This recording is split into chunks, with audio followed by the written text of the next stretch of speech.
Welcome back to ShopDog-Garage. Someone's been polishing.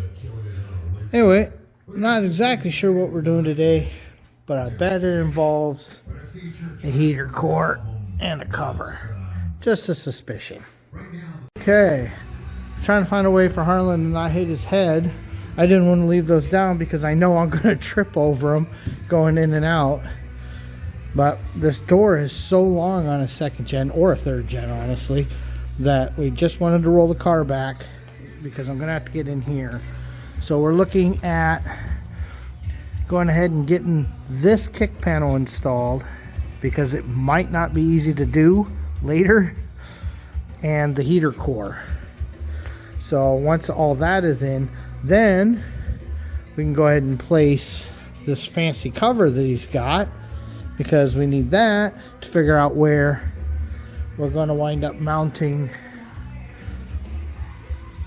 Remember, we were going to make a little bracket, put in some connectors and do that, but we really wanted to verify where everything was before we did that. So, boy, that's a while ago. All right, I was just looking, and I think we're going to go ahead and pre-install these two cables here.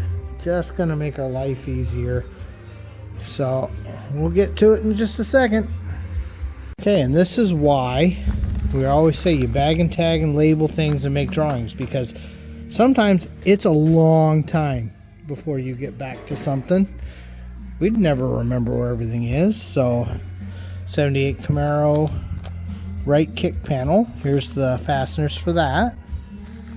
Heater control cable clips. That's those little guys that are going to pop on here. The heater box fasteners for the outside, although they're not the ones we're going to use because he wants to use some that matches chrome. But the most important thing right here, a drawing showing where everything goes so that I put it back right, because it's just not going to be as easy to do this later as it is right now. Okay. Well, not everything, but I guess the kick panels. But we're also going to want to put a wire through so we can pull for the doors. So anyway, we were just discussing, but we've got these guys on here because it's not going to be easier later. I was just kind of in the car looking. These go through the dash pad and through the firewall. And then the last time we put this cover on, we're going to put some dum-dum on the inside to kind of keep water from wanting to be inside here. But until we get to that point, remember, we want to make that bracket. But one of the things I'm worried about is because we're not wiring yet, but we are putting the kick panels in right now, is the door striker is up here. And that may be difficult to get at later when you notice that's all boxed. Okay, so we just put this one together. There's a little detent. So in here, when you look, see, there's that little valley. Well, that's what this little cable here is pulling on. And then obviously there's little clips to kind of hold them in place. But we can now. Where does this go? That goes spider web. Oh. Throw it in a spider web. Okay, so I've got both of these built up, and we actually found the door jamb switches, so he's going to go clean those up, because realistically the factory ones always seem to be better. So he's going to go just give those a quick polish, and we'll get those installed. And while I got a minute, I'm going to start figuring out how some of this went back together. It's been a minute. While I was working, I've been putting together all these little weird things, like the glove box, and this is the center console, but we can't find the screws for the glove box. They're somewhere. I put the new emblem on, but I don't know where these screws went. They're not in this bag. Okay, just put the door jamb switches in, getting ready to go ahead and get these two kick panels installed real quick. Hopefully that one's not too bad with the e-brake in. And there's just never a point in time where these are easy to put in. So yes, we know we're going to fight the carpet later. It is what it is. If we have to loosen that later and kind of play with it, we will. But I need that in so I can verify that the heater box is where it goes and that it isn't going to be an issue. Well, that was fun. Okay, I don't think it's going to fall out because it is friction fit. Apparently with all that work, the studs kind of got cattywampus a little. Well, we got them in. Once we pull it in, it'll pull all that tight. But even with the new dash pad, we still had to heat and melt some of the holes a little bit. All that jute just became a real problem. So now I want to set this on and see how bad things are. Well, no matter how careful you try to be on a project like this, sometimes things just go up missing. We're trying to find a box that regulator came in. It has a bracket in it. Okay, so we've been playing with the factory bracket and I've got it bent the way I want it. I just put our mounting hole in it and now we're going to trim her down. This is going to work. Okay, we just did our 27/64. He's dumping all that out. And then just so everybody remembers, heater core, nowhere even close. Doesn't stick out of the firewall. So, getting ready to put a nut cert in a strategic location so that our new little bracket, so this is where our little bracket will go, just like that. Okay, so we just put our strips of dum-dum on here because we don't want water getting inside. Here's that riv nut. You can see how nicely mushroomed that is. So just getting ready to pop her in. Everything's pretty close here. You know, some of this will get pulled in a little bit more when we tighten it. And here is the hardware we're actually going to use. That's the factory hardware. Well, that took a little bit more caulking than we had hoped for, but we finally have it working and we're finally happy here.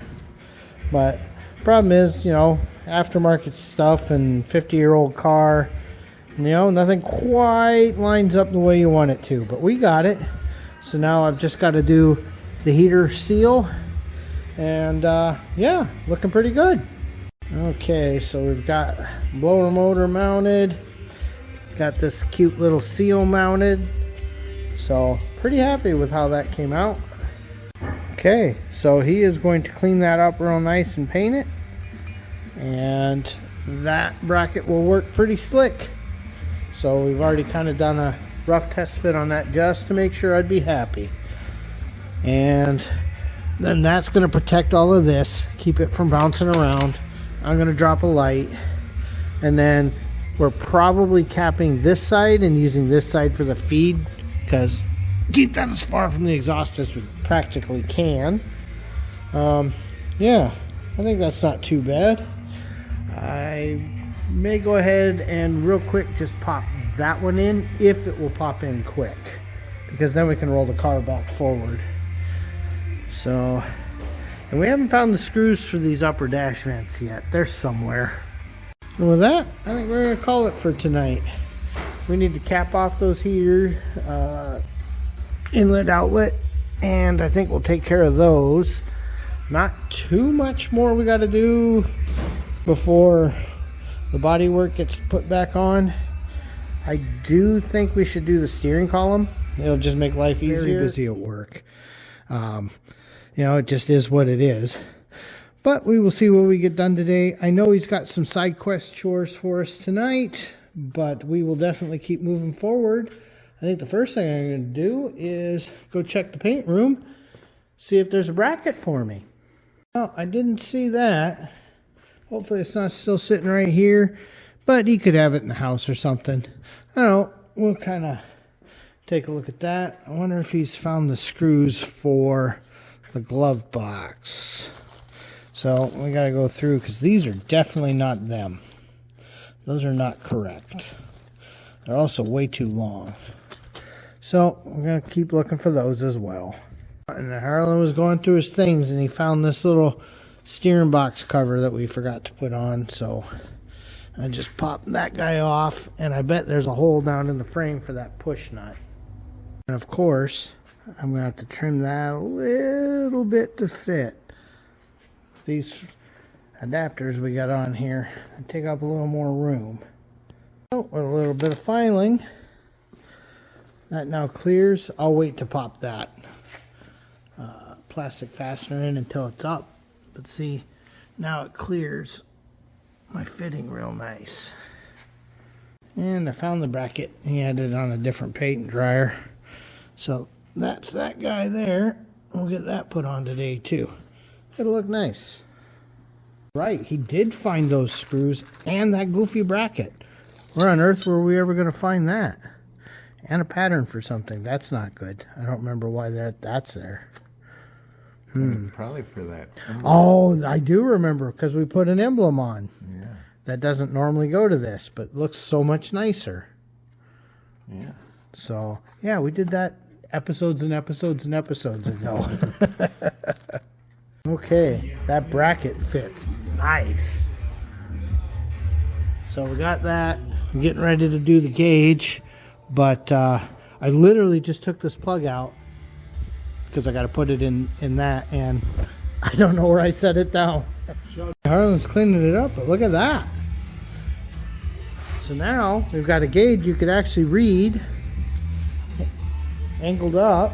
Yeah, we did have to waste some brass. The stuff that came with it did turn it, but it got too close. You'd have never been able to adjust it. Other than that, I'm pretty happy. Given our limitations of the length of our tubing and where we could put stuff, I really think that's as good a compromise as we could come up with. And here's the other thing that we know. We know this wheel tub comes up like that, which means that is clear. So that looks pretty good. Just ran a blower motor just to make sure we're happy. And now I'm getting ready to put the fancy screws back in. See some of Harlan's side quests here.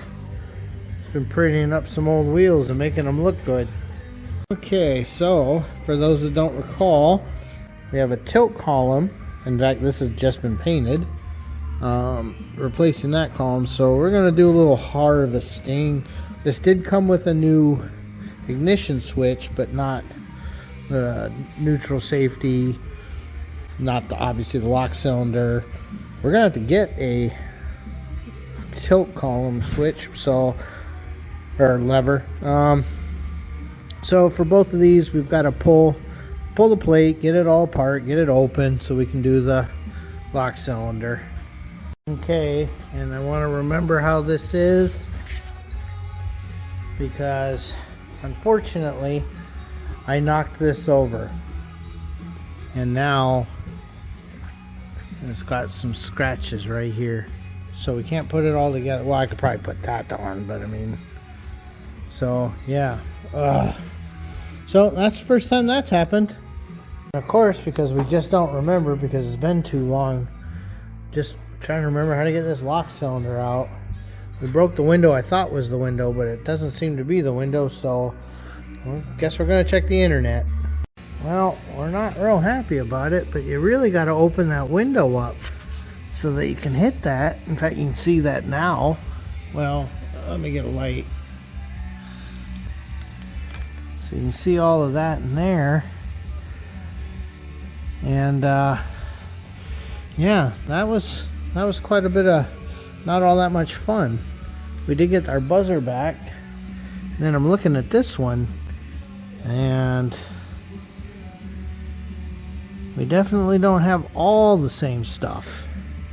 And after everything we went through to get that thing out of there, so all of this, well, we've got other parts that we've recovered, but because ours wasn't broke off, getting that all broke, it drove enough junk into here that we still had to pound it out because it locked this tab. And so we did all that and decided we're not using this because we don't trust that it's going to stay locked in. You can see it doesn't even pop out. I got to get it just right and then it will. So unfortunately, things don't always go the way you want, and today was an expensive day. Well, we did not end on triumph, although it turned out we needed a bunch of stuff anyway, so it wasn't going to be triumph. So column isn't in yet, but we do have that funny little cover, and the fuel system is finally kind of nicely mounted. I am pretty happy with this. I like how that came out.